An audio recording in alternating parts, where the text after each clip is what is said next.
L is for the way you look at me. O is because I want to give you an orgasm. V references my voracious sexual appetite. And E is for erotic art critique.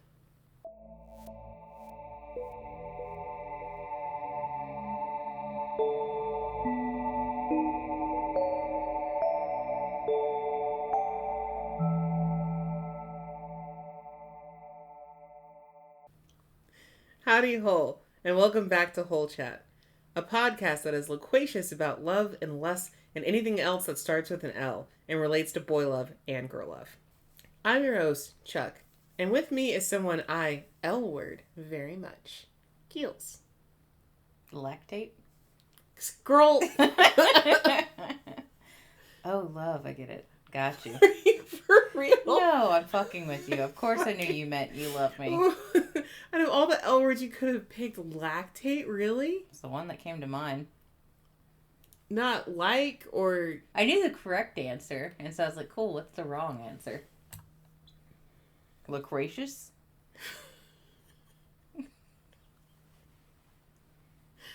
Oh, man. Alright. Well, we're back at it again. With a lot of L words, I guess, this time. Lust. Yeah, definitely. You're right. It's all L words all the time today. Lyme disease.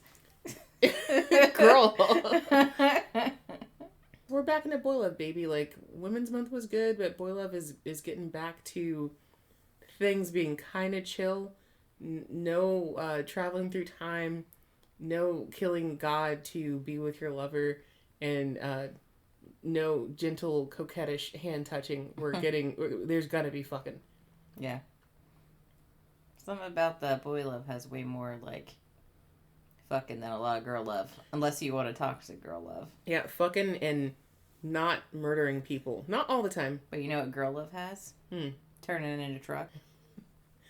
Today I want to talk about All About Lust, which is a 2016 comic by Tirano Kim. It's a story that adopts lust as its theme and tries to examine the different ways that lust can be perceived via two couples made up of 4 art majors.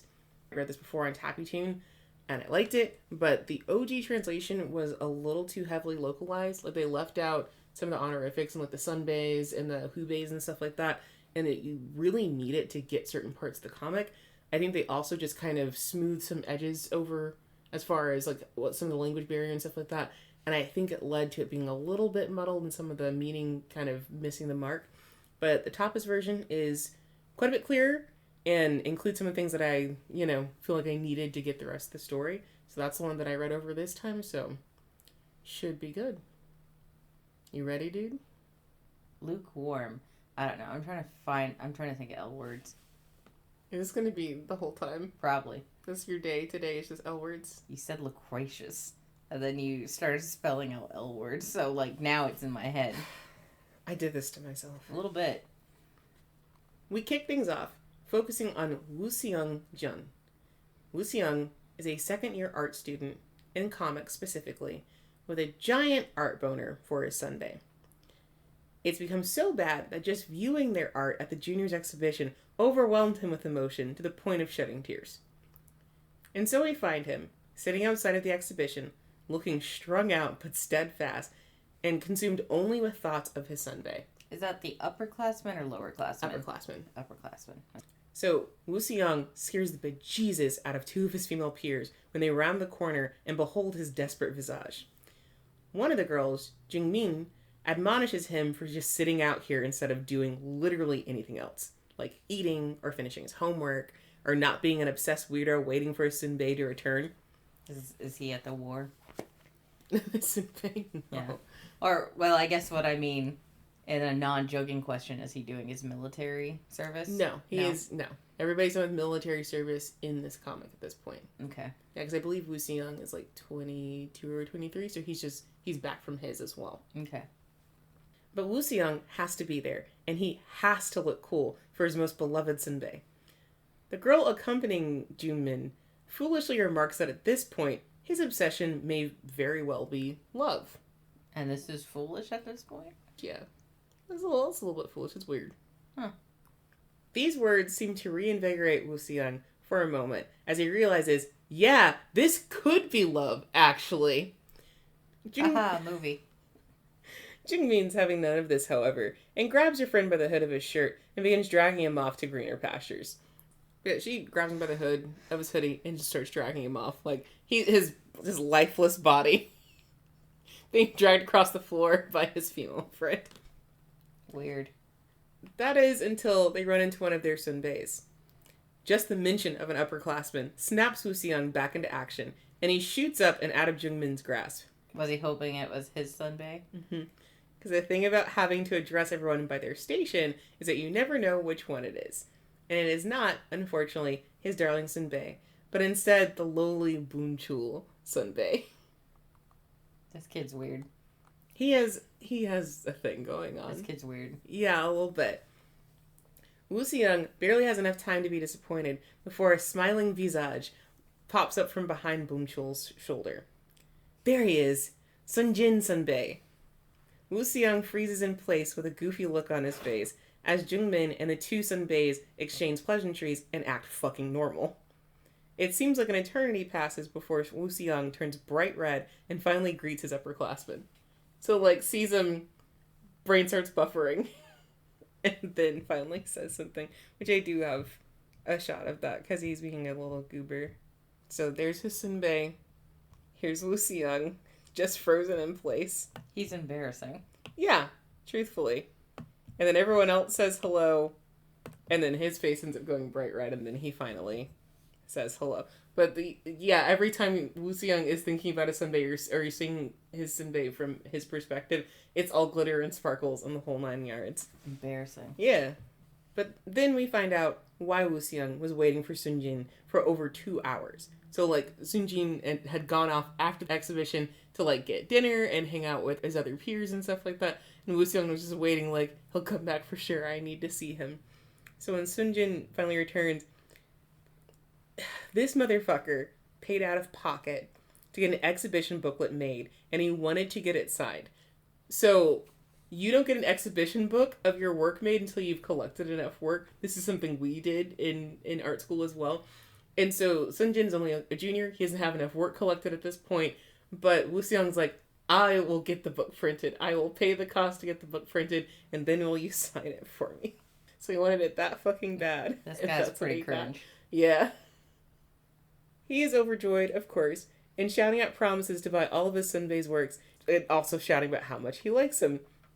To Sunjin's credit, he seems completely unfazed by all of this, and has a huge smile plastered across his face. His smile doesn't waver when Boonchul, disgusted, says that they should just date already. He's still smiling when Wooseong asks if that's even a possibility. The most that, Sunjin even says is like, IDK, should I? Should we do it? And since Sunjin seems cool with it, Wooseong confidently claims that from today on, they are dating. Minus a hole. This kid is dumb and embarrassing. This is a different level of cringe. You're stronger than me. I would have closed this book, buried it in a hole, and never looked back. If it helps, this is the first chapter. Here's an L word. Would have lost this comic. Lost it. If it does help, this is just the first chapter. No, it doesn't help. That would have been fine. It's so quick, you don't even notice it. Girl, I am not you. I feel embarrassment too strong. I love Will Ferrell, but I can't watch his movies because I cringe too hard because he embarrasses me so much. When someone is embarrassed or does something embarrassed, instead of them feeling the embarrassment, I feel it. That is the suffering I take on for others. You're like the portrait of Dorian Gray, but like for cringe. Yes. I swear to God, that's why certain actors can like do their embarrassing acting, like Jim Carrey, Will Ferrell, and others. I feel like they can embarrass themselves on screen because there's me out there who's absorbing it all and taking it like it's happening to me. Thank you for your service.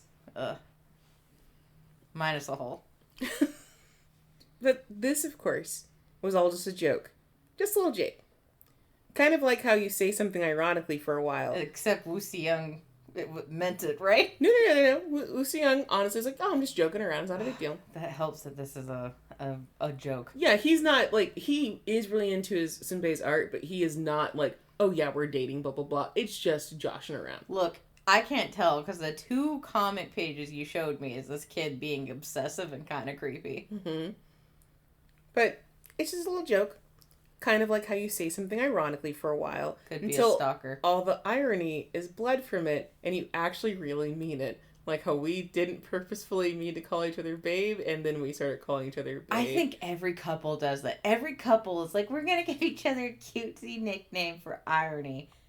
And then it sticks. At least we didn't call each other like Bug or Honey or something like that. Sorry. You've been gagging a lot today. There's a lot of things to gag about. I'm sorry. So later, Wooseong finds himself, a non-smoker, sitting in the smoking area, as he ponders if he really is in love with Sunjin sunbae. He's never really thought about it before, and suddenly he's like, wait a second. He recalls how he really disliked Sunjin's art, but after seeing him brush his teeth... Ew. Mine is a hole. He wanted to see more sides of his sunbae. Gross. I knew you were going to do that. Yeah, gross. It's not about the teeth brushing. It's about seeing all the little innocuous sides. I do actually get what it's about. You know what I mean? But, like, I know. Minus 2 sin tokens. I don't know. You know, when sins get that double minus. Oh, yeah. But so that's what it was. He just caught him kind of innocuously, like, brushing his teeth, and then he's like, oh, he's not just my cool art guy. He's also a human. Yes, and so he like saw him get humanized, and that's what it was. But I knew immediately when I read this. I hate that it has to do with brushing his teeth. I have a thing about saliva. I don't like saliva or spit. I am interested in medical field stuff. I've been thrown up on. I've been bled on. I've even been shit on. Ironically not pissed on, but like that stuff doesn't bother me. You know what does? Spit. I don't like spit. I don't like mouth stuff unless it's kissing with my wife. Don't like spit. Well, grossest porn you can ever see is someone giving someone a blowjob because I can't stop hearing the spitting sounds. Well, it's not like he's just like horking it into his mouth. I don't know.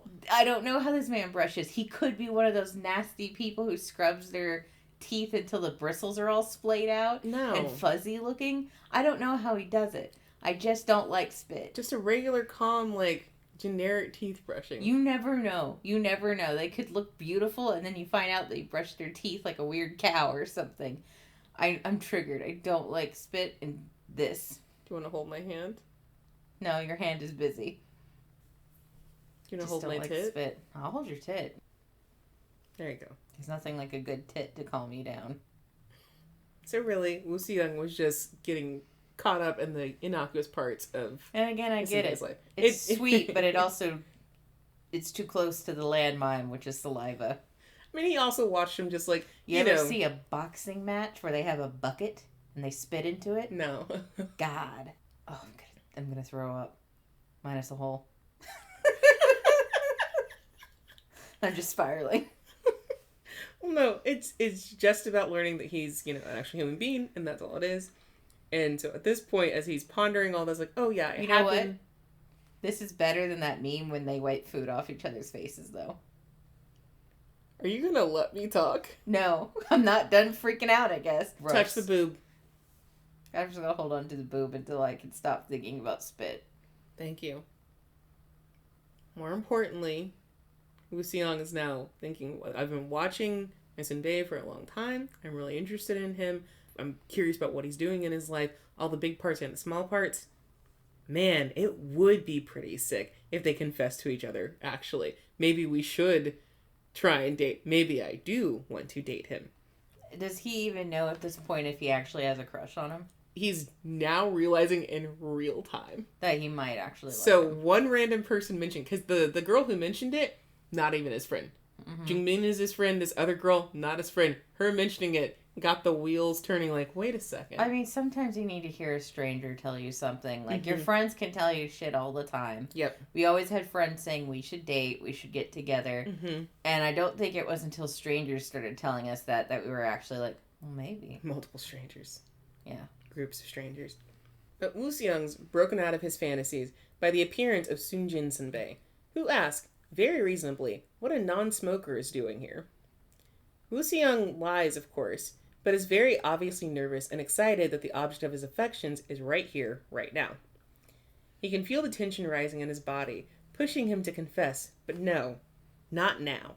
He's dramatic. He's a little bit of a theater kid, huh? He promises himself that he will only confess if a debris-free square of concrete fills with leaves. So, of course, a gust of wind kicks up and floods the square with too many leaves to count. He's doing one of those silly things where it's like, oh, like, you know what people count with flower petals and be like, yes or no? For him, he's like, oh, there's a little patch of concrete that has no leaves. Everywhere else is covered in leaves. As long as if that patch gets a leaf on it, then I will confess. He gave himself a weird ultimatum. Uh-huh. And it immediately got filled. Yeah. That is a universe telling you something. Mm-hmm. That's pretty funny. So then Wooseong shouts out, I like you. Like, just all at once. Like, all the leaves come pouring down, and then he just goes, I like you. They're in the smoking area. They are away from everybody else. Okay. So they are 100% by themselves. So it's loud, but no one else is there. Maybe there's a bird in a tree at best. Not gross. Just like, ugh. Like, I don't like public confessions. So it's always a relief that you're outside and having a moment, but no one's there.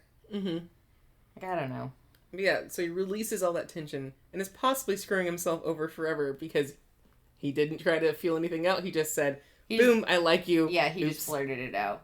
Which, like, good for him. Applaud bravery always. Mm-hmm. Confessing should be casual. Like, I have always believed that sometimes you just need to confess and get it over with. Mm-hmm. I confessed to 2 people I knew it wasn't going to work with. But I just really wanted to move on past my crush so we could resume being good friends again. Yeah. And so I'm always in support of people just like, hey, throw it out there because you never know. And I don't mean that means I'm telling you to do it today. Take your time. But, like, I say don't hold on to that secret forever. Just like, you had this crush for 3 months, 6 months. Maybe it's time to just put it out there. See what happens. Lay it on the line. Yeah, the worst they can do is say no. And if they're scum and make fun of you, email us. Email us. I will kill him. I'm white. I'll get away with it. Great point. Mm-hmm. Email us. I'll kill him. Okay. Yeah. Yeah. Because no one should make fun of you for a crush. You're absolutely right. You're being a big adult when you confess. Yeah. In Wooseong's case, he's thinking, that's it for me. Except, Sunjin calmly replies, yeah, me too. I like you too. Completely blasé about it. Surely their likes are different, because there's no way this could be that easy. However, Sunjin confirms that, yeah, he's got a case of the dokies. And if anything, his like is probably much different from Wooseong's. Probably a sadist. Secret sadist.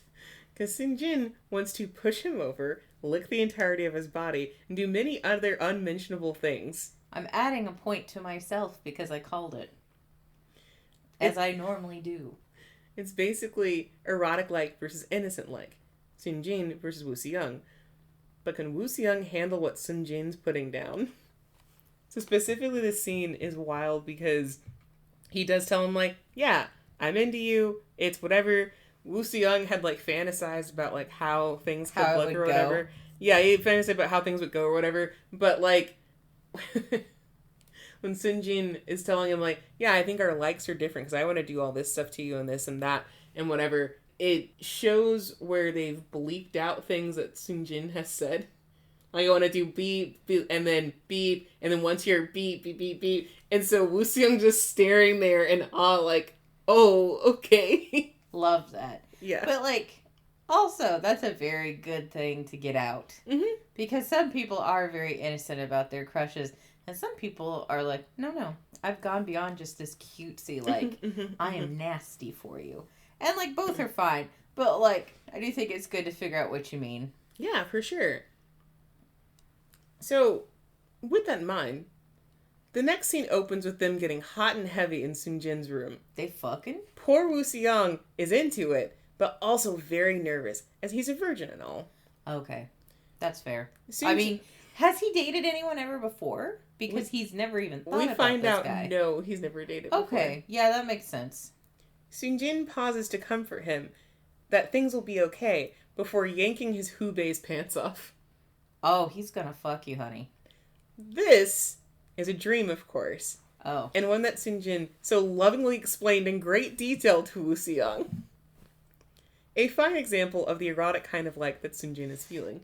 Well, crazy, crazy man. But I appreciate... I'm actually going to give this a point back. Because you know what? Sujin's being honest. Yes. And I really think you should be honest in what be. type of relationship you want. Yeah. Because, like, there are people out there... I know someone who we went to college with, and they started dating someone. And that person wanted to remain chaste. Mm-hmm. But the other person was like, no, I want to dig down. And so, like, ultimately, the relationship didn't work out. But they were both young. This is when we were, like, 19, so pretty fresh. Mm-hmm. You know, pretty fresh into this. And it was just, they were like, no, I'm ready. And the other person was like, they wanted to, like, wine and dine them and, like, take their time. Be like, yeah, no, I want to woo you and then we'll do stuff. Mm-hmm. While the other person was like, this weekend, let's go. Some people just want to eat ass and get it done with. Right. That's it. Right. But, like, you know, they still remained friends because they kept talking about it. Mm-hmm. They broke up and, like, one of them, and I don't know who, one of them was mature enough to be like, it's not about you. We're in different stages. And, like, I don't think they ever dated again, but they remained really good friends. And that was, like, an important thing for me to see. Because, like, coming from high school, all you ever see is dramatic breakups. Mm-hmm. Or, why the hell are they back together again? You know, stuff like Mm-hmm. that. Mm-hmm. So that was, like, my first, oh, wow, this is how I think an adult relationship should go. Not that, like, adult relationships are necessarily clean. Mm-mm. But this was a very nice example. So I'm going to give this a point because, like, honestly, as embarrassing as it is, honesty is very important. Uh-huh. Because if the young one can't handle it, Yeah, absolutely. you shouldn't jump into bed with this dude. I don't disagree with you. Thoughts swirl around in Wooseong's head for the rest of the day. Yeah, they're dating, but this level of horny seems like a lot. And what if he can't live up to it? As it is, he can barely imagine kissing him without blushing. He skips out on lunch that afternoon with Jungmin once again, to hopefully spend time with his boyfriend. Upon arriving to the studio, however, Sunjin's nowhere to be found. This unfortunately leaves Wooseong with plenty more time to mull over their relationship. So I will say, just so we're clear, I'm going to mention the studio a lot. They have really nice studio spaces at a lot of the colleges in Korea. Mm-hmm. Like, when I went to art school, we had a studio space only if you're a junior or above, only if you're in a specific program, and it was often shared with other people. Or if you're invited in early, you could get into But they studio. They have dedicated studio space for each level. So like the freshmen have a studio space, there's a sophomore studio space, and then Wooseong specifically is in the junior studio space. Mm-hmm. I will say, however, Wooseong is a sophomore because he just got back from his military service. Jungmin and Sunjin are actually juniors. Mm-hmm. Because of, running out of space in the sophomore area, Wooseong is actually in the junior area with them, like, sharing the studio space. I mean, that makes sense, because, just like even how studio space was in our classes, we sometimes had, like, a bleed over into, like, another class if it was allowed. Yes. Now Wooseong is just left here in the studio space trying to figure out what exactly is this relationship going to look like. Am I ready for it? After a time, he's pulled from his thoughts by Sunjin, who was kind enough to bring him an iced coffee. Sunjin presses the drink to Wooseong's face, remarking that he seems flushed, and straight up asks his hubei if he's been stuck thinking about the dream that he told him about that morning. Like, hey, you being horny? Like, hey, you in the horny realm? Can I join you? Okay. Uh-huh. Of course not. Wooseong's just thinking about kissing, which he loudly blurts out, biting his tongue in the process and falling into a world of embarrassment. Thank God someone finally got embarrassed. No worries, though. A little bit of saliva will fix that. So Sunjin kisses him, to make it better. Kisses him with tongue? No, just kisses him. Oh. Just a quick little kiss on the lips. I think he wanted to kiss him with tongue, but was like, I need to have restraint. Chew. Well, that's nice. Yeah. 5 kisses later, and a couple of weeks into dating, Wooseong's making it pretty obvious that something's going on with him. To the point that Jungmin, his bestie, is suspicious. So he hasn't told anyone he's dating Sunjin? No. And to be fair... Is it because of the gay thing? Yes. Okay. But also, he's never had a relationship before. Right. I don't think he knows how to even talk to a friend about it. Yeah. Can I just say, sometimes I forget people are still closeted. Yeah. Like, in this day and age. Because, like, I grew up in the don't tell anybody it's dangerous to tell people. Because I didn't come out until, like, I was 28. Like, Mm-hmm. I knew I was bisexual since I was a child, Mm-hmm. which pissed me off. Everyone makes a big deal about who you like. What do you mean I can like both? And I didn't tell a fucking soul until, like, college. And then, like, I didn't come out to my parents until I was, like, 26, 28. But, yeah, and I do get, like, not coming out. Mm-hmm. But, like, what's kind of nice is, despite all the bad times happening around us in the world today, you hear a lot more of kids who just come out and it's just a thing. Like, a 12-year-old's like, yeah, I'm gay, whatever. And, like, the rest of his class is like, yeah, whatever. It's so nice that we're hearing more of those stories now. Mm-hmm. So, like, sometimes I forget, oh, yeah, sometimes you don't just come out. Now, Wooseong's best friend, Jungmin, is suspicious because they haven't been hanging out as much. And she 100% doesn't believe that her bestie would mark assignment days with hearts. Like, she comes across him... like marking hearts on the calendar. Yeah, on his phone calendar, marking everything with hearts. And she's like, bro, there's no way. That's obvious you're dating. Yeah, no one in their right mind would fucking do that. And he's been hanging out with Sunjin Sunbae even more than before. It's infuriating how obvious he's being, and equally infuriating that he won't cop to it. And so they're in the hallway in between classes, and she's like, what the fuck is your problem? And they're like tussling. She's like, bitch, tell me the truth. Yeah, she's just straight tussling, like, what the fuck is your problem? Yeah, that's a bestie for you. Uh-huh.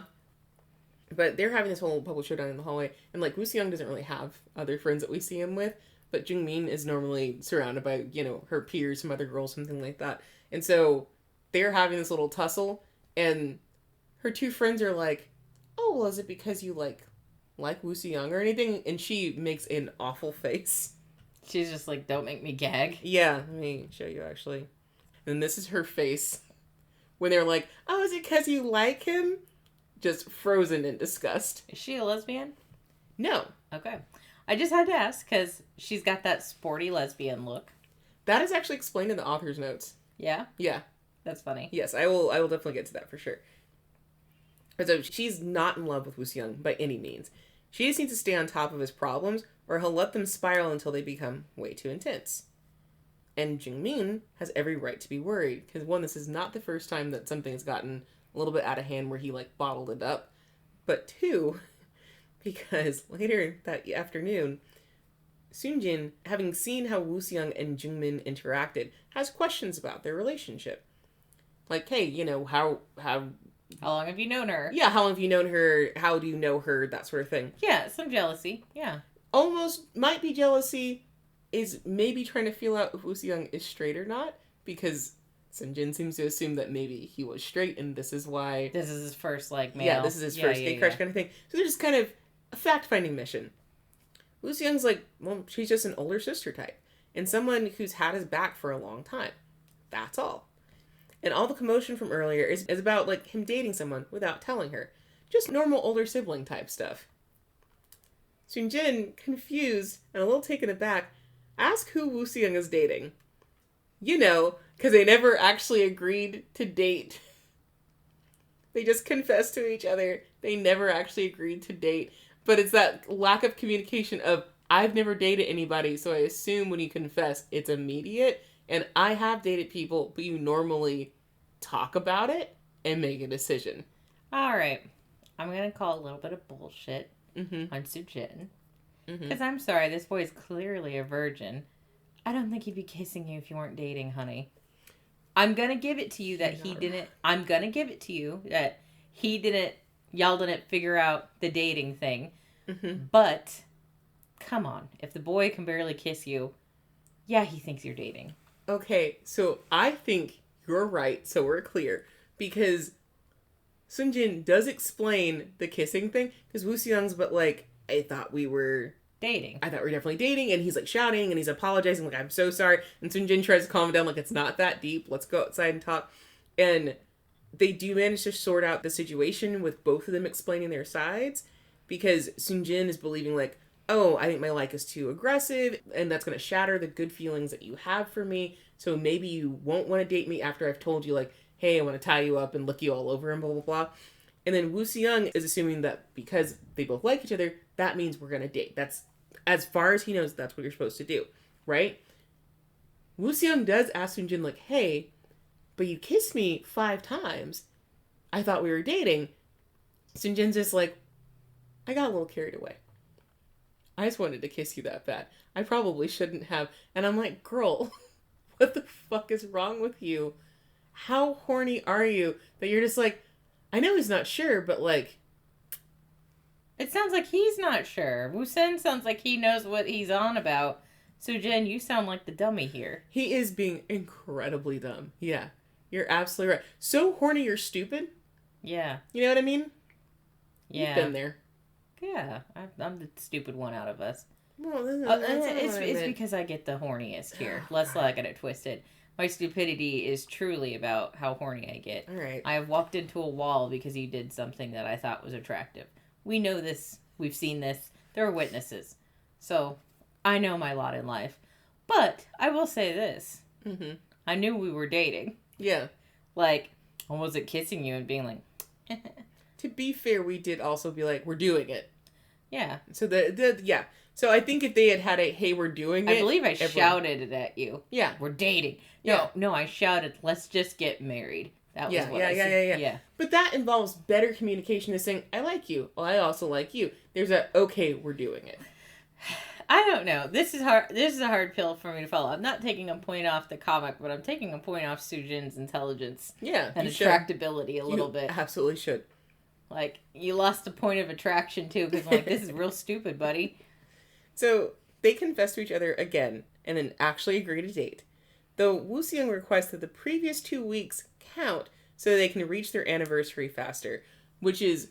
Very cute. Very cute. That's very cute. Yeah. Because he's probably been keeping track. That's why there's hearts all over his calendar. Yes, exactly. And Sunjin is smitten. It's just immediately like, that's the cutest fucking thing somebody could do. And Wooseong's like, well, I know it's kind of corny. And Sunjin's like, it's not corny. It's not corny at all. It's real fucking cute. No, to have someone really earnestly like you, that's very cute. I can see why... I get why anyone would be like, that's so cute. Mm-hmm. I'm just, like, reeling a little bit about, like, I kissed you a lot, but we're not dating. Dumb. I know. God. Can I just say, I'm going to say it. What a boy behavior. What boy behavior. Uh-huh. So the one thing is, all that embarrassed shouting that Wooseong did was definitely in the junior studio. So this time it was in public. You know, the one that's publicly shared with, like, 20 other people. I could throw my phone out the window. The same one that Jungmin entered right as she heard her friend lose it. So now she has confirmation, and it's not reducing her anxiety at all. No, because this would sound like a very weird conversation to hear. I thought we were dating, being shouted. Even worse, she only heard Wooseong's point. Because Wooseong was loud enough for her to hear, but she couldn't hear whoever else was talking. Yeah. I would cut a bitch. This is cut a bitch. Yeah. Level. So now, you think your bestie's like gotten wrapped up with maybe a sleazy older person? You're gonna go cut a bitch. Yes, and so now she's trying to do math even harder about what's going on. Well, she's already got her hair up in a ponytail. She just needs to take out those earrings, and she's good. So later, Wooseong is hanging out at Jungmin's desk while she works on her assignments. Her mind races with questions about Wooseong's partner, but she chooses not to engage with those thoughts and focus on her work. It's none of her business. They're adults. It's still none of her business when Wooseong asks to borrow one of her boy love manhwas. She just nervously assures him that it's pretty good, even though he's never asked to, like, read this before. It's even more not her business when he asks to borrow another, but her mind is unkind, and finally puts the pieces together. Wooseong has been obsessed with Sunjin, blushing around Sunjin, the maybe it's love part. This motherfucker is dating Sunjin. Please don't be learning about sex from boy love manga. Though, I can't judge that. Mm-hmm. Like, holy shit, I really can't. But also at the same time, I'm like, that is one tool. Please also get another one. Mm-hmm. So, of course, ding ding ding, Jungmin is correct. Wooseong confirms your suspicions, but is curious as to how she figured it out. He loses a point. It's obvious. What's below himbo? Imbecile? He's an imbecile. You're not cute anymore. You're just stupid. You shouted it in a room. Your best friend was hunting you in the hallway. Come on. Mm-hmm. Jungmin also scolds him for shouting out loud about it all the time, finally. Good. Especially in shared spaces. Good. Like, dude, it can be dangerous to out yourself. Mm-hmm. They move to a cafe to finish out their conversation, which includes an apology from Jungmin for being a fujo in the face of her friend's very real, very gay life. Like, she feels guilty because she's like, I got into boy love as a hobby, but now you're actually gay. I'm sorry? That's really cute. It is. Actually. But, like, yeah, I feel like a lot of people feel that way. Mm-hmm. I've had people apologize to me because, like, they've dunked on bisexuals, and then they realize I'm bisexual, and they're like, we're so sorry, and I'm like, oh, well, whatever. And this isn't dunking, but she's still just like, is that awkward for you? I'm sorry. Yeah. But still, Jungmin will support him and protect the knowledge of his relationship with the encouragement that he do so also. Like, hey, you need to protect your peace also, and your boyfriend may not be ready to be out. Maybe he is, maybe he isn't, but make sure to have that conversation and don't tell everybody. Right? Very good advice, because, like, that's real. That's going to cause you more issues. Yeah. Man, this is giving me high school flashbacks. It's a lot of good, like, learning lessons. Because I feel like I learned a lot of, like, queer lessons in high school and, like, in college. Because they definitely outed someone on accident. Only to one person. It wasn't, like, a whole group. Sure. But I outed them to one person, and I didn't know it was a secret. And I was like, oh, my bad. So, but, gotta be careful.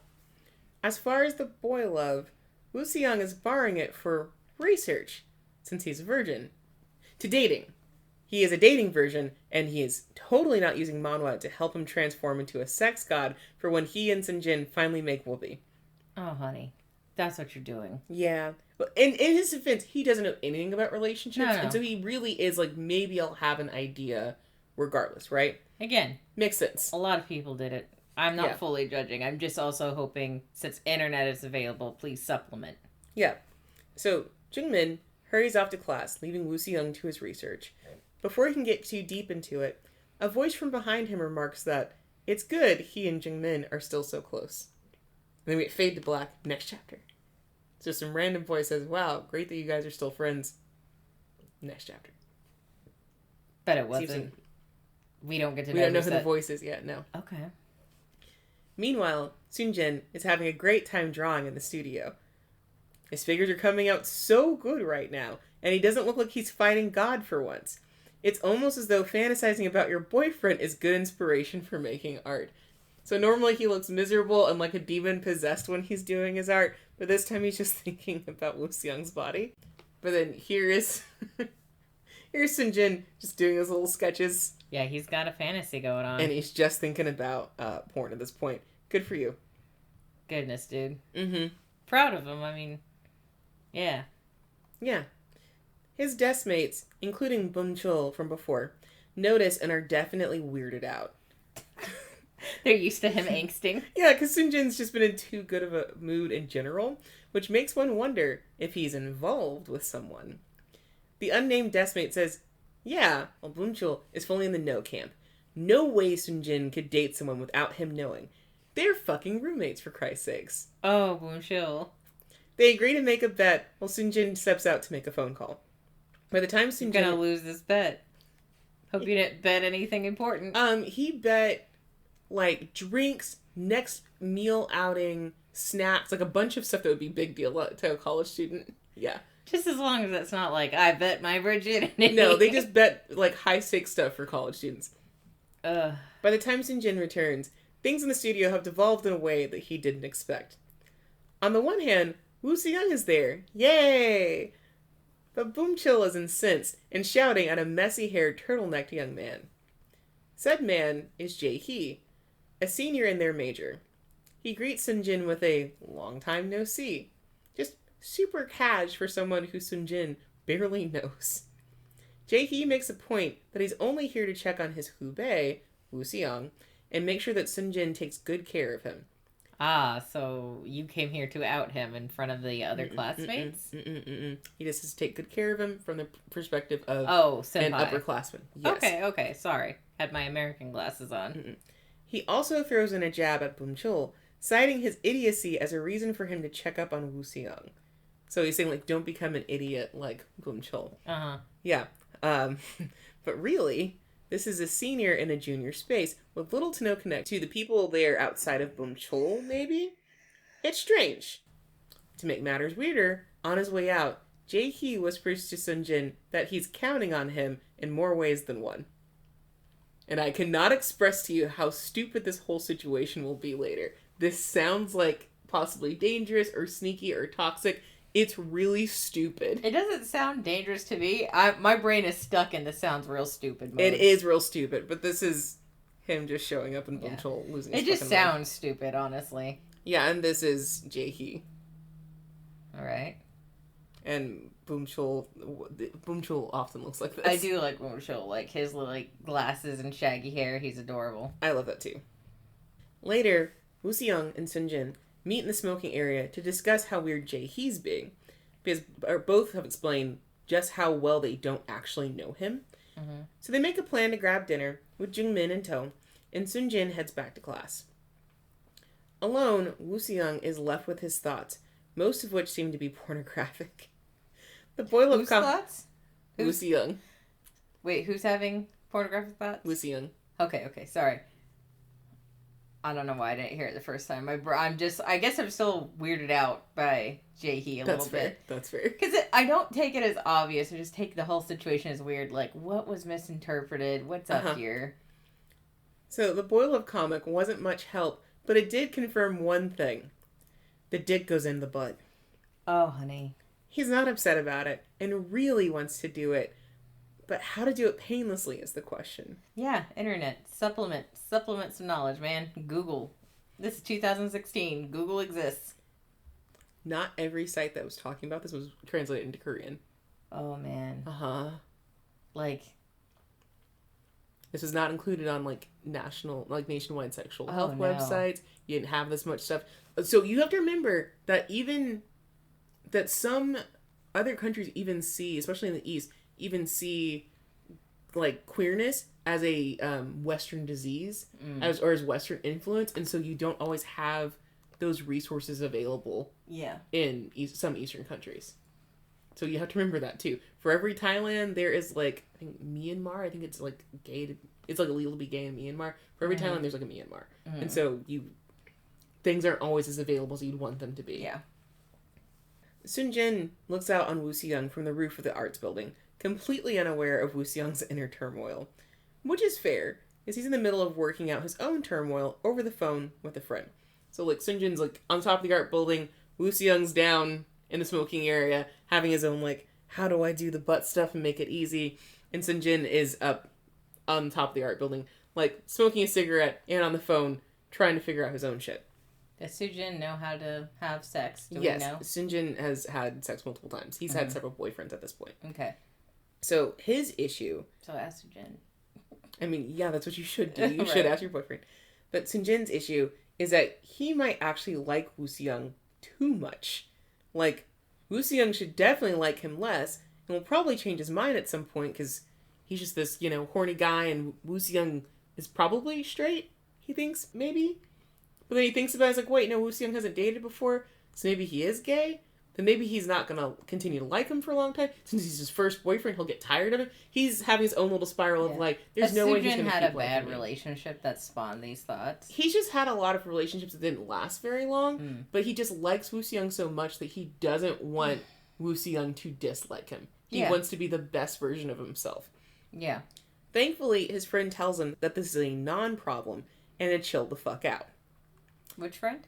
He's just talking to someone on the phone. We do not get mentioned Okay. for a while, yeah. So, it's almost as though both Wooseong and Sunjin are already on their way to understanding each other's type of like. Because Wooseong's I'm now getting horny, and Sunjin is I need him to like me the most and never stop liking me. I like him so much, he's so cute. Mm-hmm. If they both relax a little, they'll probably be fine. And nothing's really standing in their way, except for Jae-hee Kim and his trifling ways. You see, Jae-hee is what we call a cock block. It's accidental, but it is indeed what he's doing. Is it a sincere accidental cock Yes, it is a sincere accidental. Wow. These are very intelligent art students, but so dumb in knowing how to interpersonal.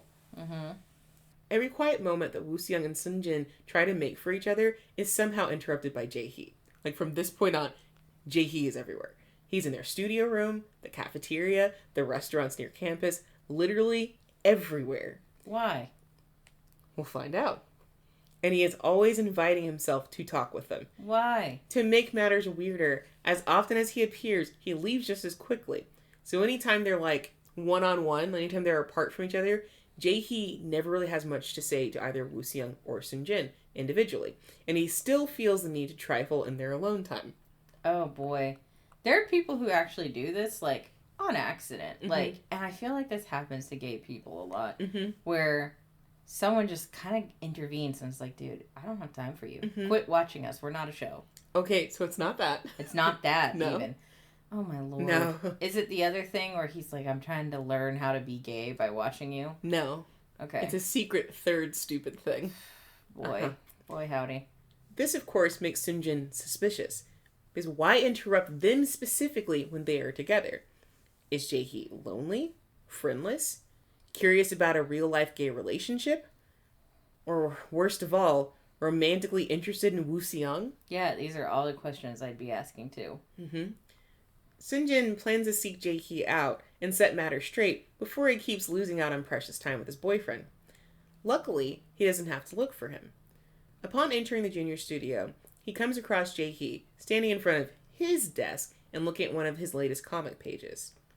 This is a little awkward, especially since Jae-hee is notoriously critical about everyone's work. He's known for not being nice about anybody's work. He always finds something.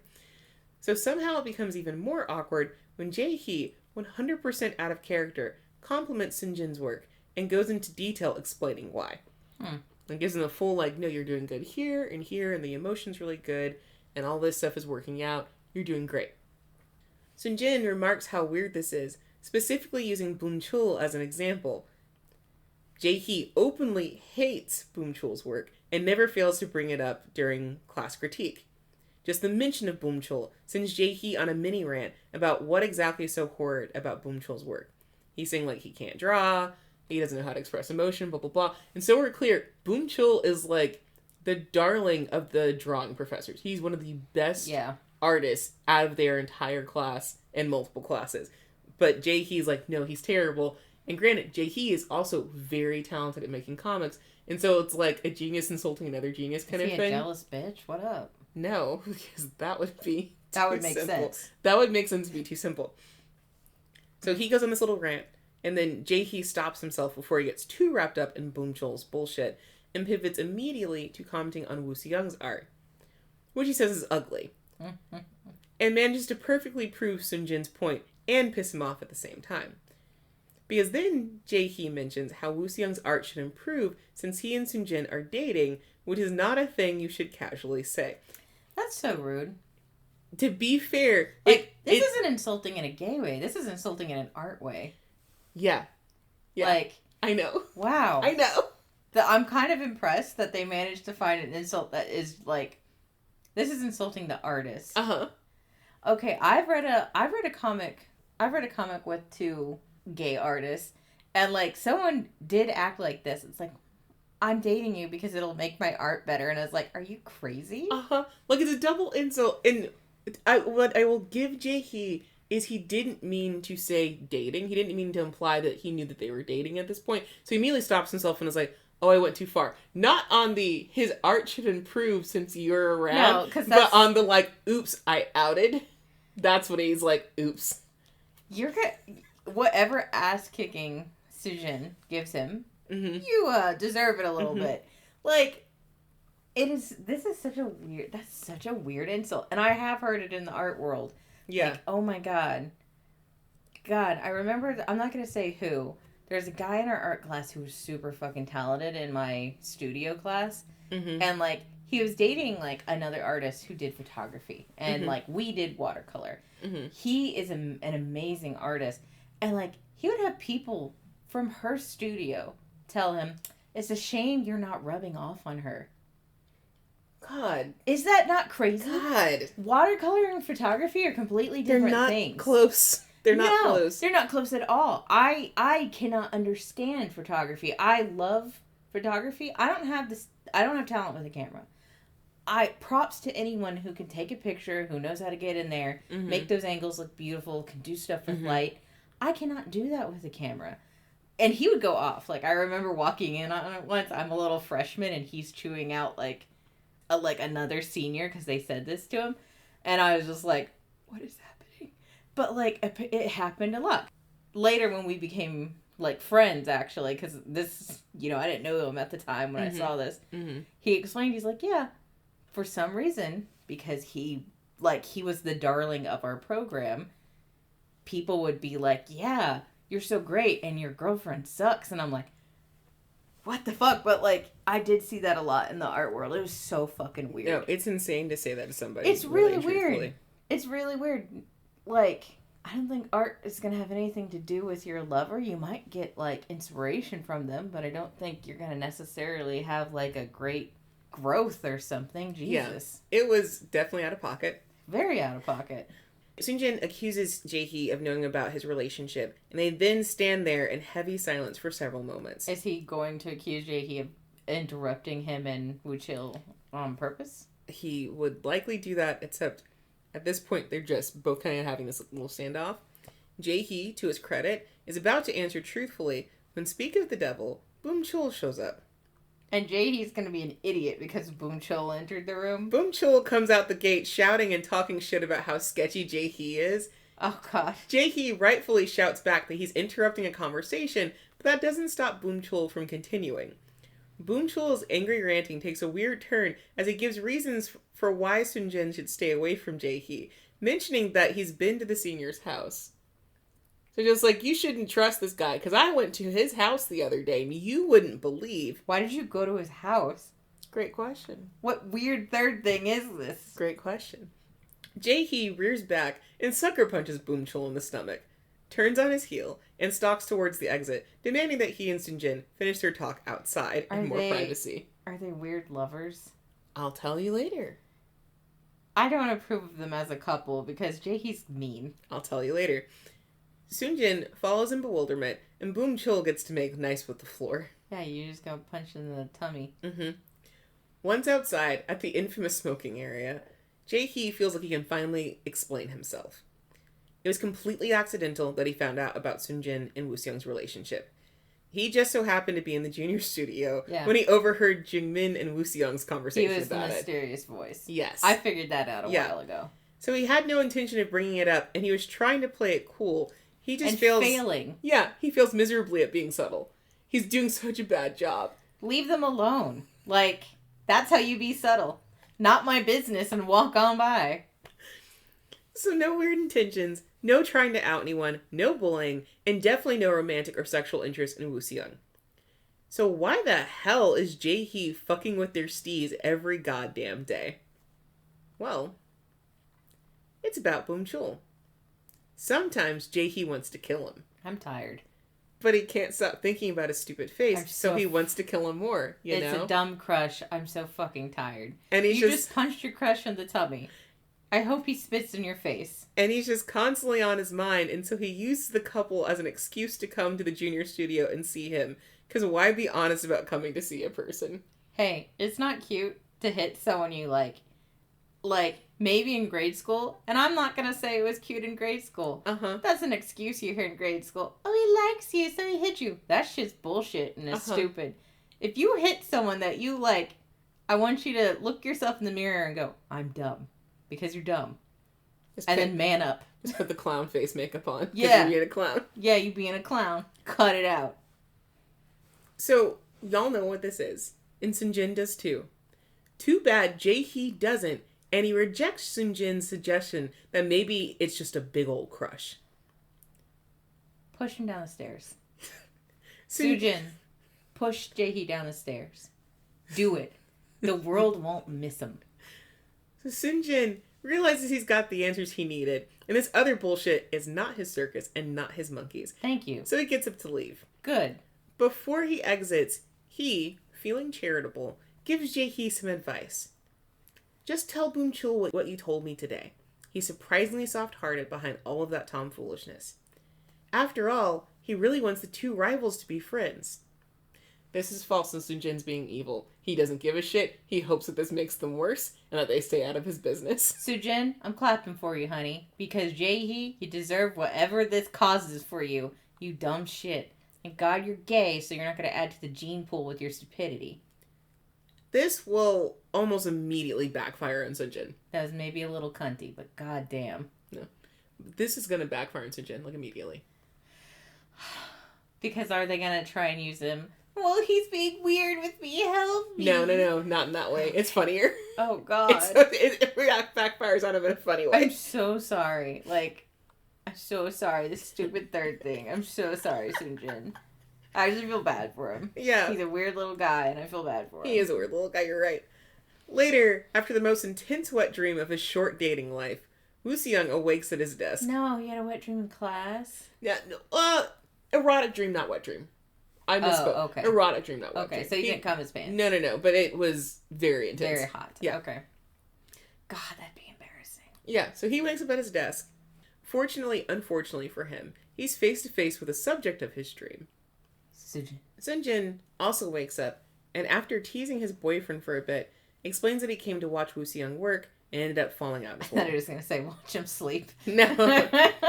Wooseong was trying to pull an all-nighter to finish up some work, so he knew he was going to stay there. Sunjin's like, well, I'll just hang out with him until I have to, like, catch the train home or whatever. They have to part ways. Yeah, essentially. And then they both ended up falling asleep.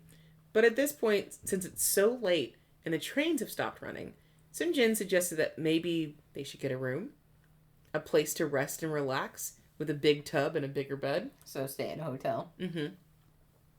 Wooseong's dick enters the chat, and he agrees immediately. Because this is the night, right? They're going to smash, right? I think you're going to sleep. I hope you get some smashing or you have a conversation about smashing. But I think you're just going to sleep, honey. They walk towards the motel, hand in hand, since it's dark enough. It'll be their first time spending the night together, so they're feeling extra romantic. Romance aside, it is the middle of the night, and they both miss dinner. So Wooseong offers to stop by the convenience store and grab some dinner. Like a girl dinner, just like random snacks, that sort of thing. Chips and like, I don't know, a cheese or something. Onigiri, you know. Yeah, right. Yeah, maybe if they have like some pre-made kimbap or something like that. Yeah, they don't grab like a jar of olives like I would. Maybe they did. Maybe they did grab a jar of olives. Ooh. Since they're just a few buildings down from the motel, Sunjin offers to head in first and pay for the room. As they part, a commotion catches Sunjin's attention. Two people are arguing loudly and in suspiciously familiar tones. Oh no. It's Boom Chul and Jae Hee, and they are once again shouting at each other, but while Boom Chul physically drags Jae Hee down the street, like is manhandling him and pulling him down the street. Sunjin feels drawn to following them and is surprised but even more intrigued when they enter the motel ahead of him. Now it's a spy mission. Smashing is forgotten. I get it. Sunjin doesn't come back to his senses until he's sitting in the motel room that he rented, listening to the continued arguing and tussling of Boom Chul and Jae Hee, because they have the room directly next door. So then he's sitting there and he's like, why did I follow them? Why did I do this? I'm directly next door to them. What are they doing? And he's trying to figure out, did I cause this? Like, does this mean that my hunch is true? Is Jae Hee really interested in Boom Chul? Did his mean-spirited advice actually work? Will Wooseong ever return with the snacks? Will they finally smash? Yes, yep, not really, yeah-huh, lol no. I mean, I didn't think they would smash. But, are they both going to be listening to this argument like, girl? But what you can know is that there will be two successful couples at the end of this manhwa, and the lust will only intensify. And I'm already going to tell you, no, they do not fuck, because they're, like, when Wooseong comes back to the hotel, or to the motel, he does have food, they're trying to set up, and then Sunjin is trying to explain to him, like, oh yeah, that's Boom Chul and Jae Hee next door, and they're still arguing, and Wooseong's like, wow, I can hear them all the way from over here. Well, that's crazy. And they do start to possibly, kiss. Like, get around to getting romantic. And then, because the arguing, like, finally tapers off. And they're like, now they're done arguing. We should maybe make out a little bit. And then they hear loud moaning sounds coming from next door. And then they are like, never mind. We're just going to go to sleep. We're just going to take a bath and go to sleep. This is terrible. Oh, man, yeah. No, I'm sorry. All sluttiness and sexy time stop when there's gossip. Hey, I will also tell you, Boom Chul and Jae Hee do not fuck at the motel. Who are they hearing moaning? Is it another room? It is, like, okay, so the way this comic's set up is all of season 1, you're directly following Wooseong and Sunjin, and then season 2 takes you back in time And you to follow. cover the other two. Yeah, from their perspective. I'll spoil this part. Obviously, if you want to like skip it, I'm going to talk about it for like 30 seconds or whatever. What's going on is Boomchul finally managed to convince Jae-hee to like look at some of his art inspirations, and so he's like, we'll go right now. They were having an art argument. He's like, we'll go right now to a motel, we'll set it up, we're gonna look on this DVD player, and you're gonna look at some of my art inspirations. And so he's just trying to show him some of the stuff that inspires him art-wise. He's trying to show him really some anime. Was it porn on accident? Yes, there was accidentally porn on his thumb drive that he shares with his roommate. Oh, no. And it's gay porn, and so that's what they were hearing next door. It's just loud gay porn. That's so funny. And it derails everyone's night. Yeah, because, like, it's a little bit outing yourself to... Right, yes, because Boomchul's like, this isn't mine, and my roommate has it. And that sounds like a fake excuse. Exactly. So it's really fucking stupid. Plus a point for that. That's funny as hell. Yeah, like this comic is so fucking silly. It's insanely silly a lot of the time. Yeah. Yeah, let me show you some more of the art too. The art is, like, very interesting. Yeah. Like, it's very clean. Like, very crisp, very precise. Yes. The eyes are a little haunting. Yeah, everyone's eyes are a little bit different too, but I do get what you mean, yeah. Yeah, like that flat-eyed look. Yeah. Sometimes comes off as haunting. So they look a little like haunted dolls. So it's a little negative there. But I like the uniqueness. Yeah. It's very cute. They're obviously young. I really like how she draws her characters. Mm-hmm. Like, the style is very interesting. The haunted eye thing is the only thing that mildly bothers me. Yeah. But, that's just a me thing. But, like, I really like it. It's, like, it's very interesting, very detailed. Mm-hmm. And, like, the color is very flat in a way I don't think I would normally like, but it works. It works. I think because she has more saturation to her flat color, and a lot of the other flat color stuff tends to be, like, desaturated too far. But let's jump into these characters. So I can also introduce a couple people that we don't find out about until later, but they are very important. So first, we have Wooseong, a sophomore in the comic art major. He's kind, simple-minded, and earnest in the cutest of ways. Despite his good nature, he really only has one friend due to a misunderstanding in his grade school days. They kind of mention around it, but they were accusing him of academic dishonesty in an art way, and like the rumors spread about him, and so he lost all his friends. The other people in his age group were not being kind to him anymore, and so that was the situation that Jungmin was referring to. Like, he didn't even talk to her about it until it got really bad, kind of thing. So he's not the best artist around, but he's determined to get better and consistently finishes his assignments. So even he admits, like, I'm not stellar, but he is just trying to get better. He's only a sophomore, so he's got time. He's young. Yeah, he's got plenty of time. Good lord. He has a huge art boner for Sunjin that slowly became a regular boner. Mm-hmm. His shy and innocent nature is a benefit to his relationship with Sunjin. Sunjin Kim is a junior in the comic program, and Wooseong and Jungmin's sunbae. He's mature and confident, but has an insane capacity to be horny. He's a seasoned gay who has quite accidentally surrounded himself with other gay men. He's quite good at comicking and has a strong point of view. He has developed his own obsession with Wooseong, though his is more explicit. He's partially evil, but really sexy about it. He's maybe too horny. I don't sense any evil from him. All his evil deeds were just. Yeah. All of them against Jae-hee, just. I feel that too. He's roommates with Boonchul and Hyunho. That's right. Hyunho? Hyunho. Hole. Ho. Oh, okay. I was like, Hyung's Hole? What a fucking name. Like, I was like, that's a mean name to give someone. Jeez. That's what it sounded like. That's fair. So then there's Boomchul. Boomchul Kang is a junior who is one of the best artists in the entire comics program. He is a weeb by trade, but he has a philosophy that beautiful art is the one true vehicle for exploring the human condition. Which kind of gets, like, downgraded to, like, hot anime boys and girls are the meaning for life, but he really is a talented artist. He has a rather explosive demeanor, but it's really just his passion showing through. Underneath it all, he's quite nervous and closed off. He argues with Jae-hee at every turn, but that has no further meaning to it. Not at all. Fighting isn't a gateway to fucking at all. Y'all are so stupid. Yeah, so for as much as Jae-hee has, like, slapped him around, Boomchul has done it back. They are on an even playing field. I mean, like, I guess, like, but at the same time, I'm like, bitch, do not punch the person you have a crush on. Mm-hmm. Like, until you know it's creepy. Until you know it's, like, a thing. Yeah. It's messed up. Yeah. Jae-hee Kim is a senior who is another great talent in the comics major. He's a loner with more interest in art than people, usually. He speaks politely, but also doesn't hold back in his opinions, especially when art's involved. He's honest almost to a fault, but it's one of the main virtues that he lives his life by. He believes that manipulating shapes to better express metaphor is the best way to make a comic. He wants to kill Boomchul, which is the only real lie that he tells to other people or himself. What does he mean by manipulating shapes? So is he not drawing a figure? He's doing, like, abstract? So he will draw the figure, but he will abstract the figure to the point of almost being unrecognizable to get the emotional point across. I'm just gonna say, he sounds pretentious. Yeah.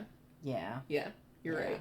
And so that's where he and Boomchul are having their most issues, is that Boomchul's like, you need to draw the figure better, because I know you know how to draw better than that to draw the figure better. But he's like, you're focusing too much on the bodies. You need to actually figure out how to convey emotion. So they both have strong philosophies. They're both right in their own ways, but they need to bring that together in the middle. Mm-hmm.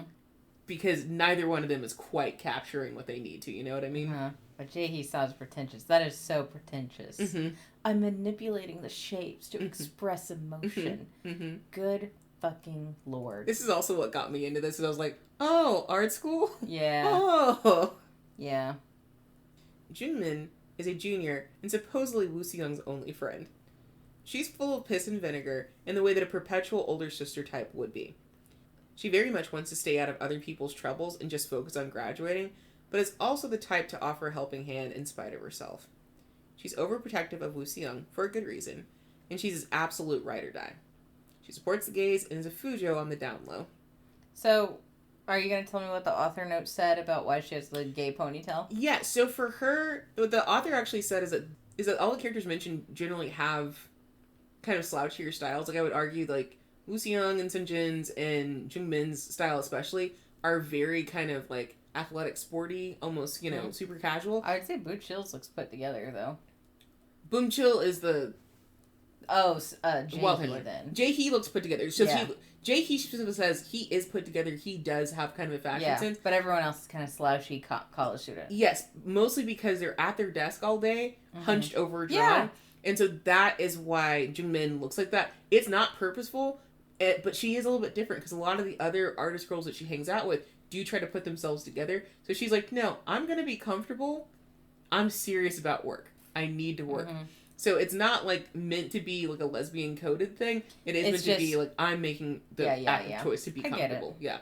But... I looked like Cousin It when I was in college. Yeah. Like, my hair was always over my face while I sketched. Yeah, so that's all it is. So, like, Jae-hee's one of the only people who actually has some decent fashion sense in this entire thing. Mm-hmm. Boomchul's even said he shares clothes with his roommate. The dude he shares a room with, they share clothes together. They're both disasters and will just be like, hey, is this clean? Can I have it? Okay. Lord. Just trash. Absolute trash. Goodness. Then we have Junwon Ko. He's a mutual friend of Sunjin and Jae-hee. And he is the person that Sunjin was talking on the phone with. Okay, cool.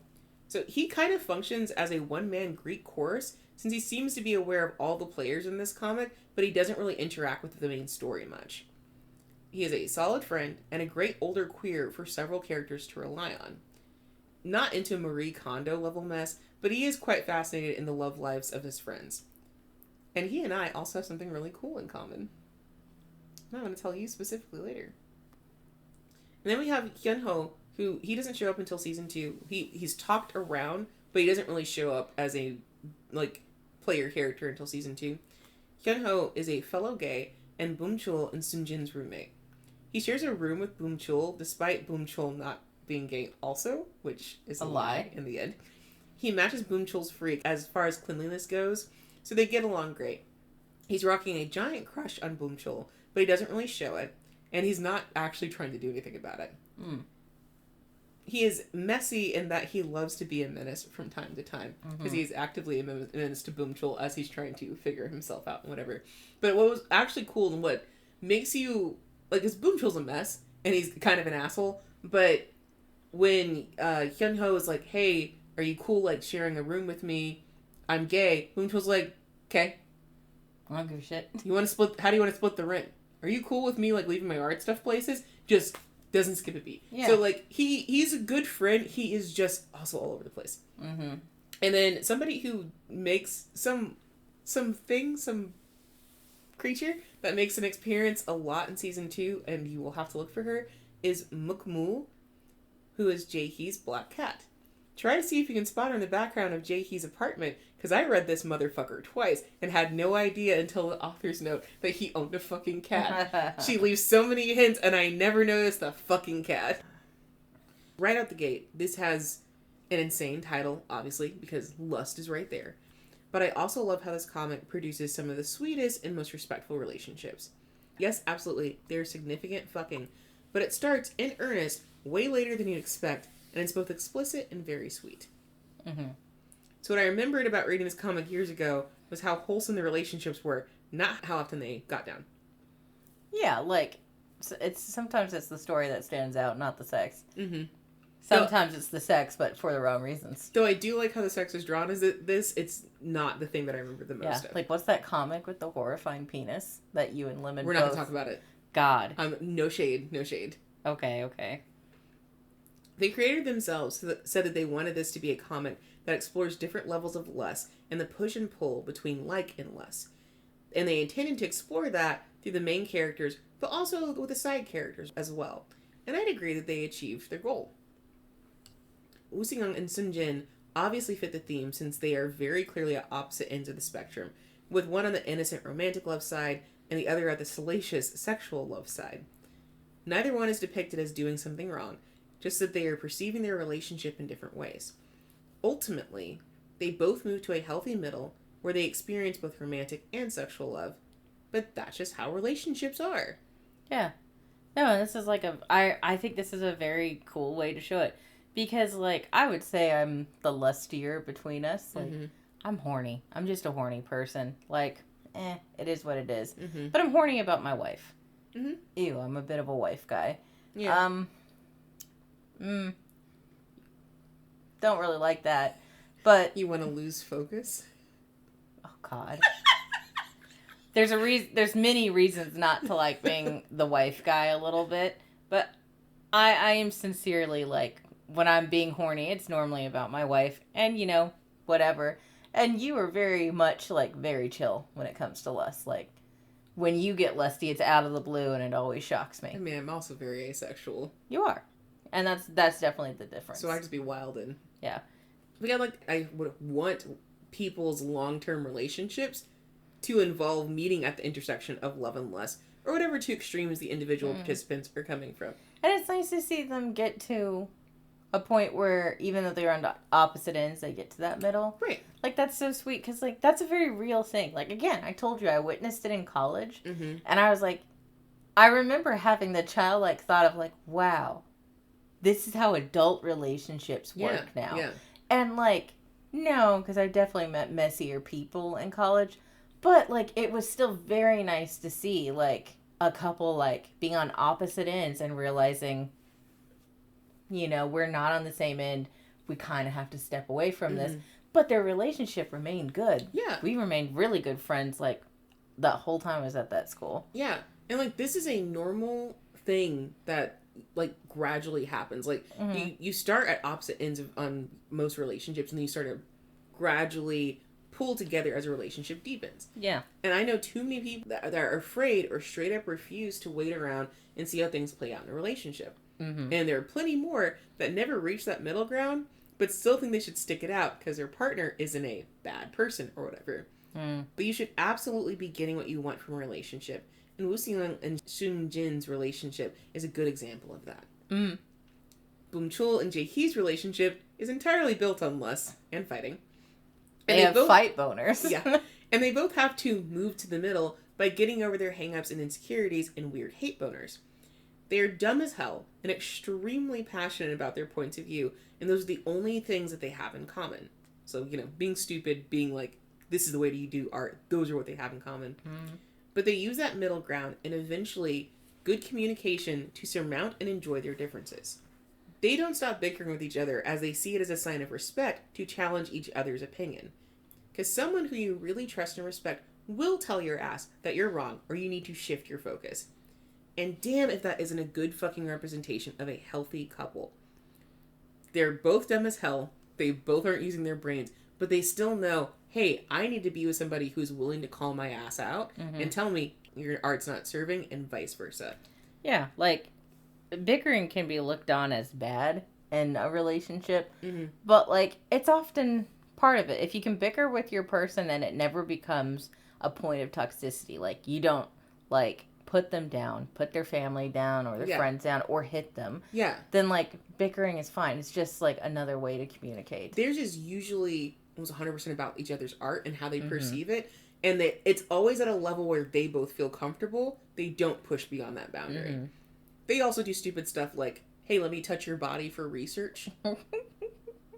Which is a real thing they did before they started fucking. Oh, boys.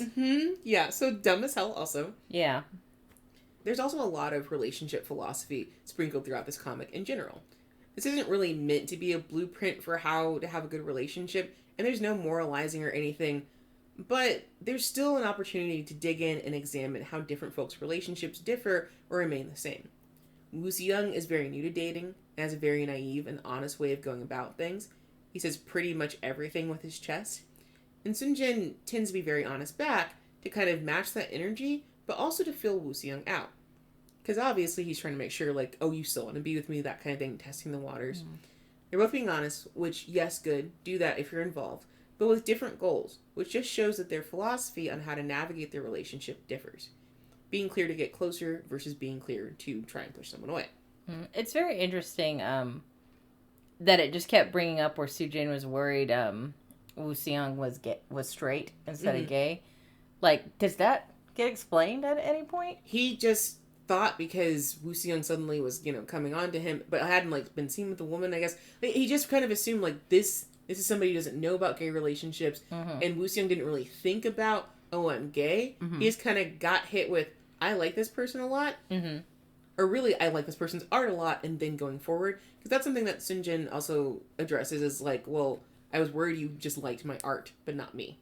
Yeah, you see that in comics a lot. Not like, it's about my art, not me. But the, like, someone worrying that someone is straight. Or, like, you hear someone go, oh, don't fall in love with a straight man.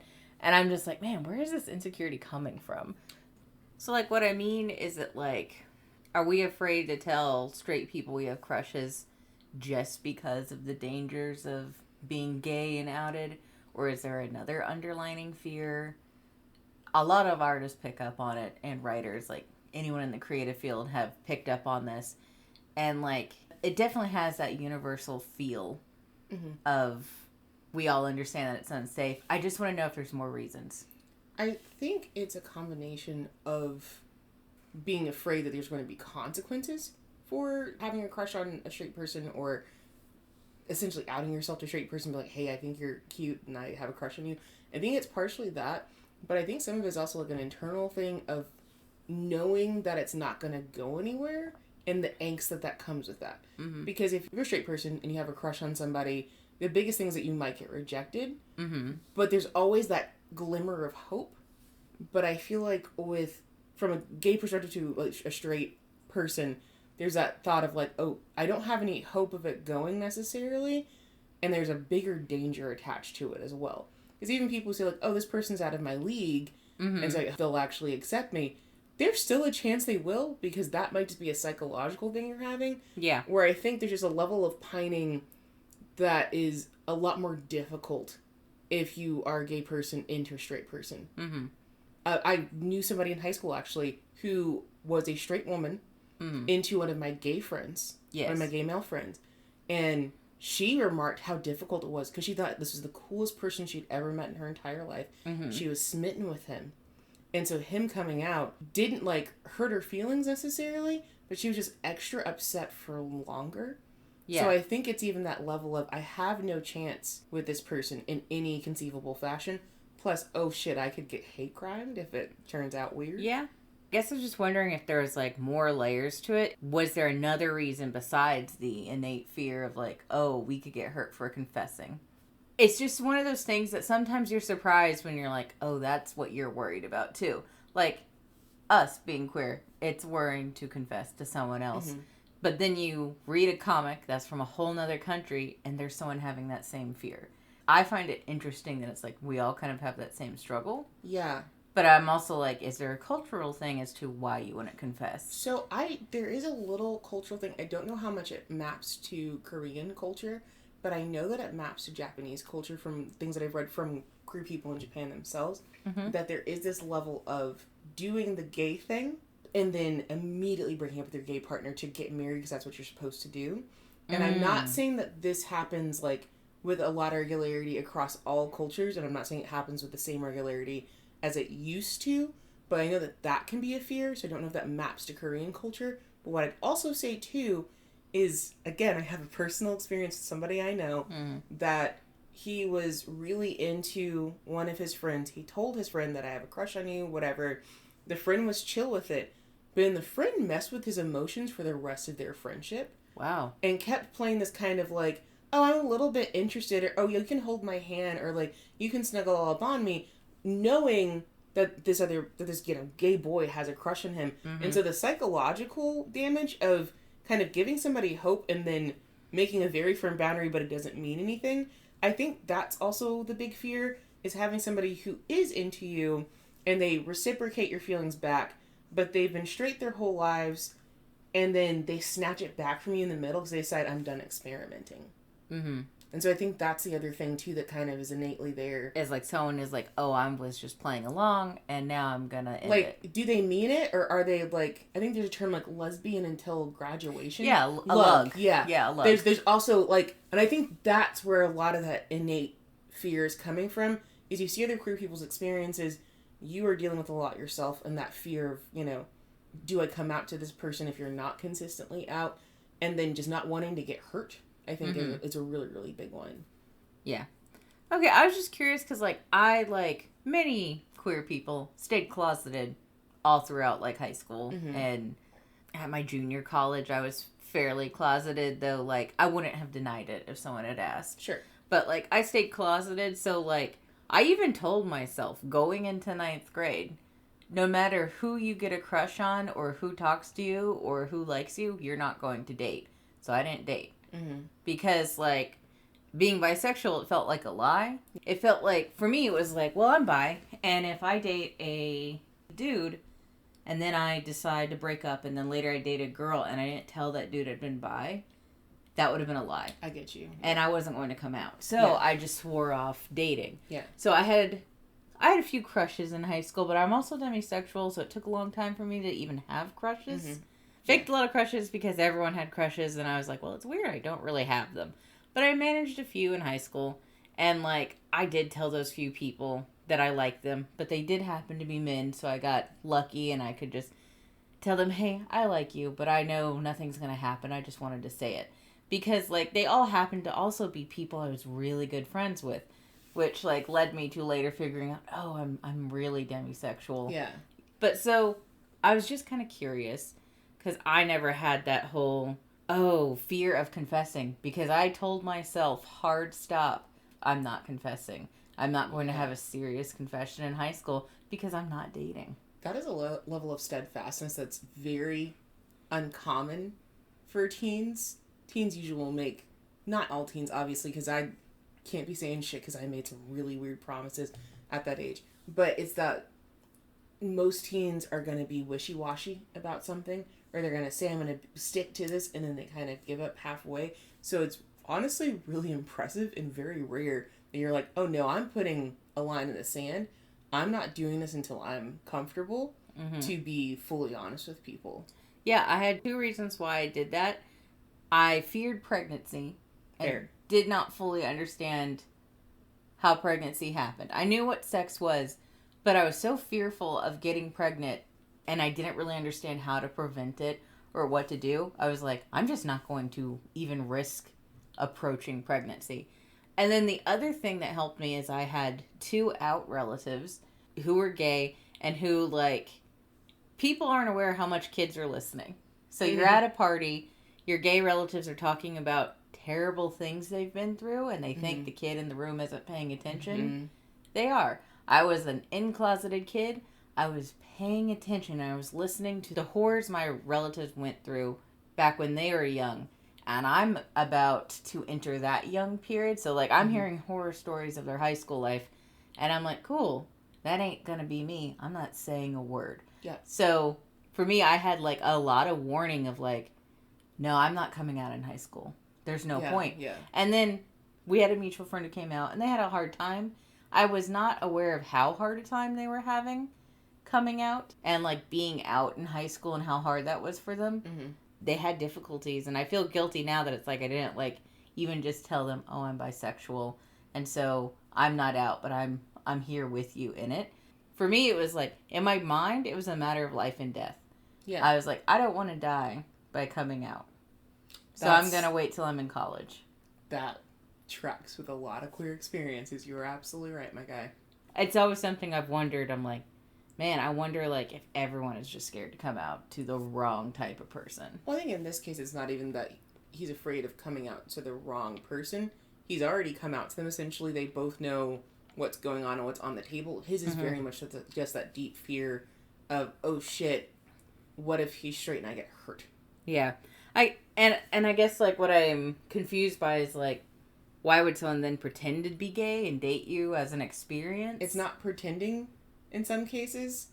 Oftentimes it's like, oh, I think I can do this, and then they chicken out. Okay. Well, because, like, It's not necessarily malicious, especially when you're a young person. And there are some people being malicious, but then there's also ones who aren't. Yes. Are they afraid of even the people who aren't being malicious? Yeah, because you're still going to get invested and get hurt.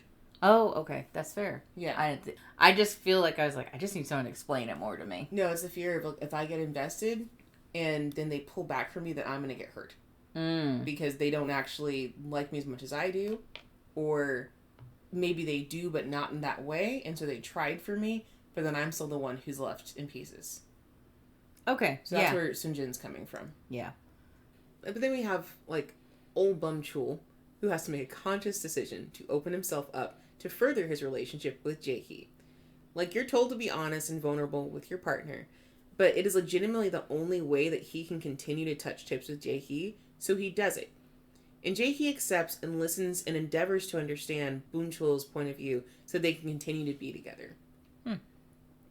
Like, all these motherfuckers are after the same thing in different ways and are actively choosing to meet each other in the middle. They want to fucking be together, and it's honestly kind of beautiful. Choice is very much a part of healthy relationships, and it's definitely what they're doing the entire time. Yeah. So that's, like, the vibe of this comic, despite lust, more various scenes of people having, like, erotic dreams, people just fucking in the middle of, like, you know, finals week just because they want to kind of thing. Yeah. Underneath all that is just this very, very strong I get sort of that it's situation. called All About Lust, but the more accurate title feels like this is all about love. A little bit. Like it's very cute. It's very, like, tongue-in-cheek kind of title. Yes. I also want to take a second to talk about everyone's pathway to queerness, because I really love how this works in this. Because we have Wooseong and Bum Chul who are legitimately sideswiped by their gayness, because they've never dated, and they seem to have no interest in anything but making art and living well, until their hard heads meet the immovable object that are their future partners. Because, like, Bum Chul's, like, only 2D girls all the time, and then is obsessed with his art, and Wooseong is just like, I don't get it, so-and-so has a crush on me, that's weird, oh my god, my sunbae is really hot, right? Sunjin, on the other hand, has lived a full gay experience, discovering himself in his teens and dating rather regularly, and giving him a wide berth of experiences and an ability to be truly comfortable with himself. And Jae-hee is fascinating in that I'm not all that positive that he's just gay. Like, he seems very aware of queer folks and hangs out with Junwoo, but he also seems to only care about art and making easy friends. So maybe he's, like, low-level ace or something. Or, like, Demi, possibly, because I even said, like, he's giving Demi and only horny for art and Bum Chul. but it's a real lived experience for some people, especially the art school weirdos that we used to hang out with. Yeah, like where you only liked one person. Yeah, and it's like, I like art, and I like even this know person. straight people like that. Yeah, it's that kind of vibe of like, I really just want art and I want you, and I like you partially because of the way that you do art, but I also like the other parts. That's very much what it's like. I also have to take a minute and talk about the art, because I am obsessed with it. Like, full disclosure, that it's unique and may not be everyone's taste, but this is not a typical manga style just dripping with pretty boys, but the visual language is really fucking strong. You know what it kind of looks like to me? Like Bara style, like a softer Bara style. A little bit. Like, this is definitely, I do believe that the artist took inspiration from things like Slam Dunk and like other kind of shonen adjacent mangas and I'm mangas. Specifically thinking of Bara, and, like and hentai, also, you know? yes, also like the sexual manga style of Bara. Like, there's a lot of inspiration that she has from that, I feel like. But I'm just in awe of how smooth and confident that the line art is, and that the weight that it adds to each of the characters. Like, everyone's clothing hangs exactly how you'd imagine it would in real life, adding more legitimacy to these goofy little guys. And the simplistic style leaves a lot of room to make things silly. And there are plenty of panels that got, like, an honest-to-God, like, laugh-out-loud laugh from me. Mm-hmm. The style also seems to leave room for increased detail in the backgrounds, which is confirmed by the assistant, who said the author would add more and more details to each scene, seemingly to the point of torturing themselves. That's funny. I am going to, say one criticization, because it bothered me every time I saw it. Mm-hmm. They love tiled floor or squared off floor, and like they're doing dramatic angles, so sometimes their perspective's a little off. It's not the end of the world, but like I can't stop seeing it. That was them using like the SketchUp tool to make environments so that they could have like a form to put things in, right? To give themselves a break, because then all the, like, plants and other background stuff they are drawing in by hand. No, I believe it. Like, I could tell that that's what they're doing. They had, like, the reason I think I'm even being judgy is I see myself in their art, because this is exactly what I do. You see what I do with backgrounds. Yeah, you go way too fucking far. I don't know how to do the happy middle ground with a background yet. Yeah. I haven't figured out when to stop.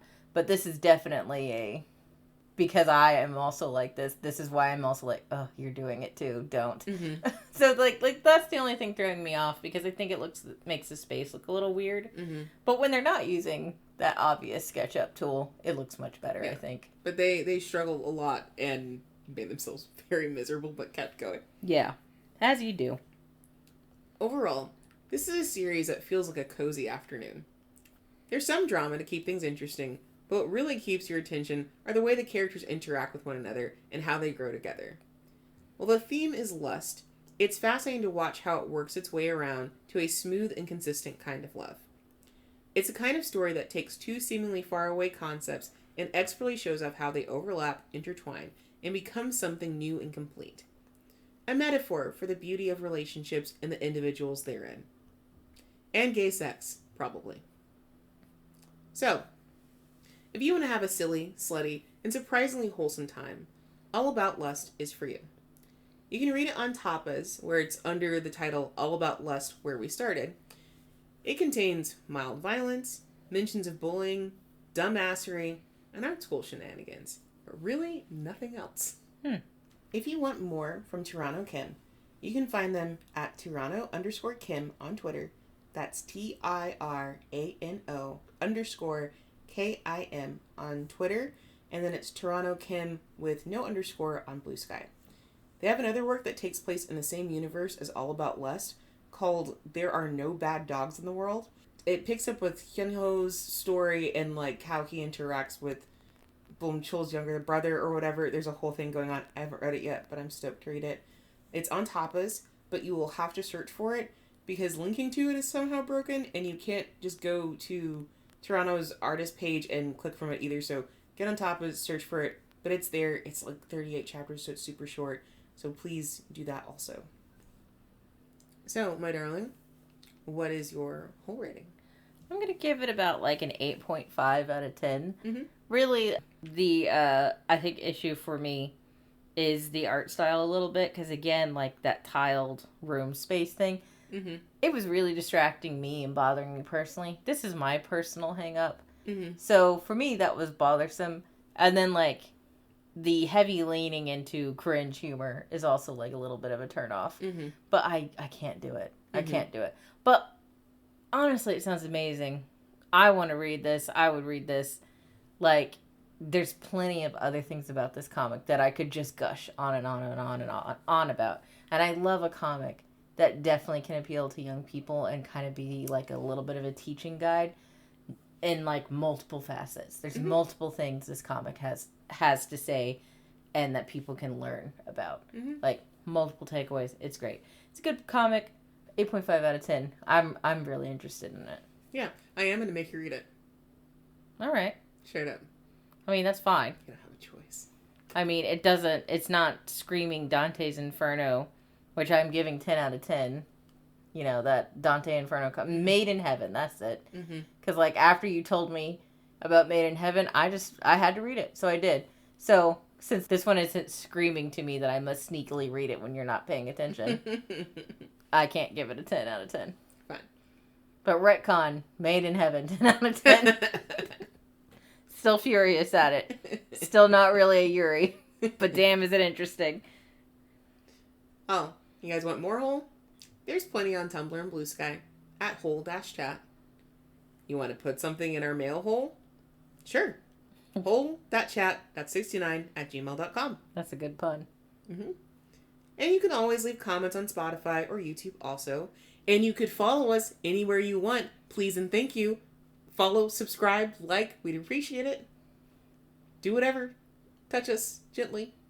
I almost smacked you in the chest. Just I'm touching. That's all I got for this week. So thank you guys so much for listening, and tighten up. Tighten up.